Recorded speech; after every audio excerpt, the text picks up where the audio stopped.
So there is a sound that rises forever. It never gets higher, and it never runs out of room. And once you notice how it is done, you cannot stop hearing it in film scores everywhere. And there's a rhythm that does the exact same thing. It speeds up, and it speeds up, and it never arrives anywhere. The rhythmic version is newer, and almost nobody explains it. So for this video, I try to build both of them from scratch to make, this video, because I didn't want to describe something I only just read about. And building the second one is where it got really interesting, because I then went looking for what happens if you skip ahead in it. I'll come back to that later, and it's the part I really didn't expect. But let's start with the pitch version, because it is older and the trick is easier to see. Roger Shepard published it in 1964. You play the same note in several octaves at once, 10 copies of it to be exact, each one an octave apart, which is the same note at 10 different heights. Then you slide all of them upward together, and you put a volume curve over the top, a bell shape, loud in the middle of your hearing, silent at both ends. So as the highest copy slides up and out of the loud region, it fades away, and at the same moment a new copy fades in at the bottom. The latter never runs out because you keep adding rungs underneath while the top ones dissolve.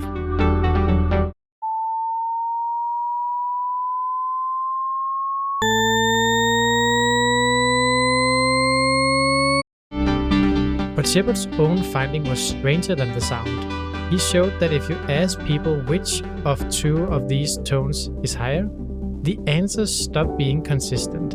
Every tone is heard as higher than its neighbor on one side and lower than its neighbor on the other. And tones half an octave apart are, in his words, ambiguous as to which direction the difference goes. Jean-Claude Risset made the rhythmic version, and he published it in 1986 as a 2-page comment in the Journal of the Acoustical Society of America. His own description is rhythmical sequences that can sound slower when you play them faster. The construction is the exact same idea turned sideways. Instead of copies of a note at different octaves, you run copies of one rhythmic pattern at different tempos, each one twice as fast as the one below it. And instead of a bell curve over pitch, you put a bell curve over tempo. The middle speeds are loud, the very fast and very slow layers are silent, and as everything accelerates, the top layer fades out while a new slow one fades in underneath.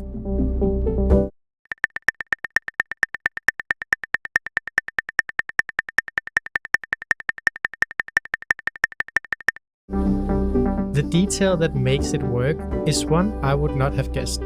The number of events per second stays roughly constant whether the thing is accelerating or slowing down. That is why it doesn't turn too much at the top.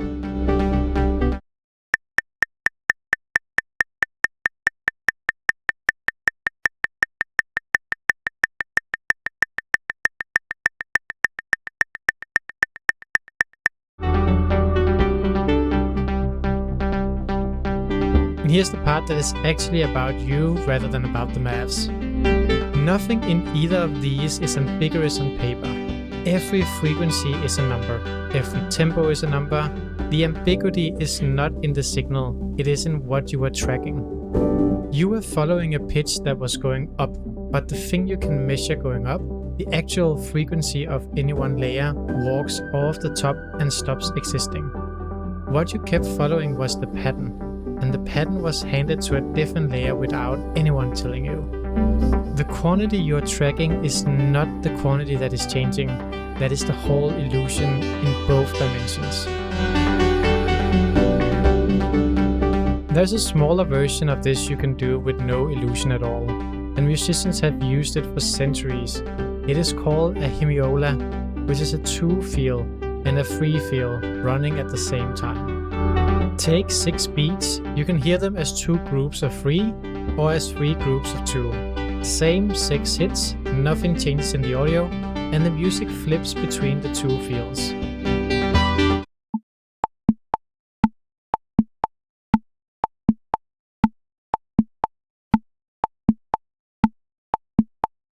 And that is measurable.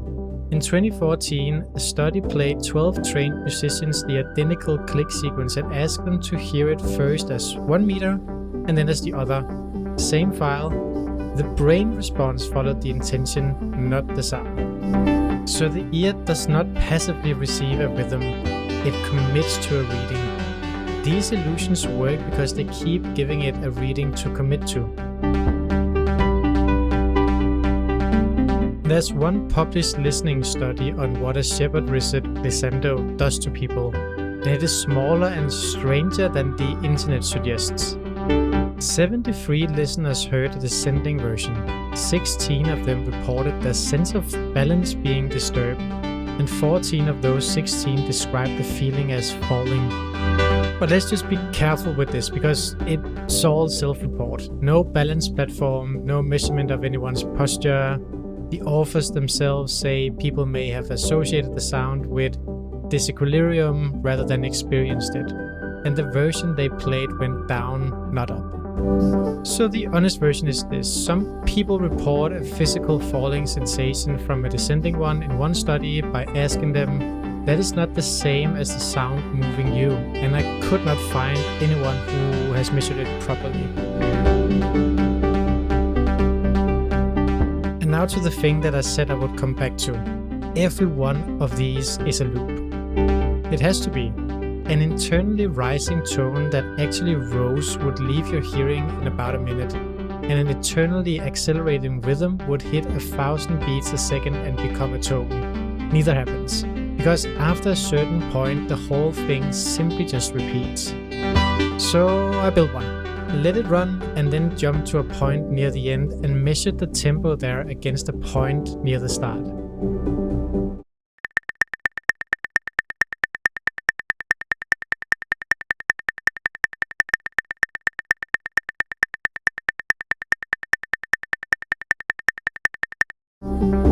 Three seconds in, my build is putting out 9.5 events a second. 27 seconds in, after it has apparently doubled twice, it is putting out 9.5 events a second. The exact same.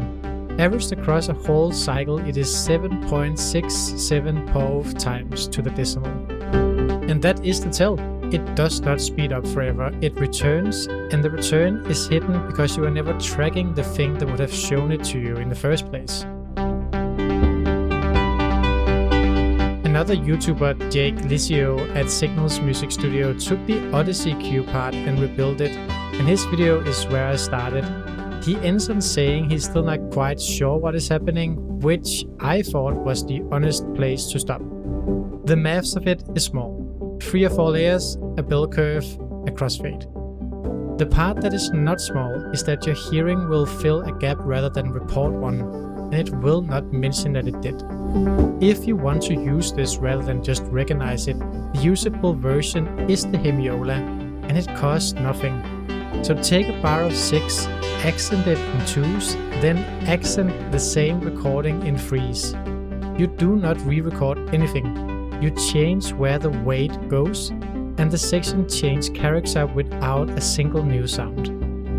I've put the scripts that build every demo in this film in the description, so you can run them and break them yourself. Do what you want to do. Thank you for watching. See you next time.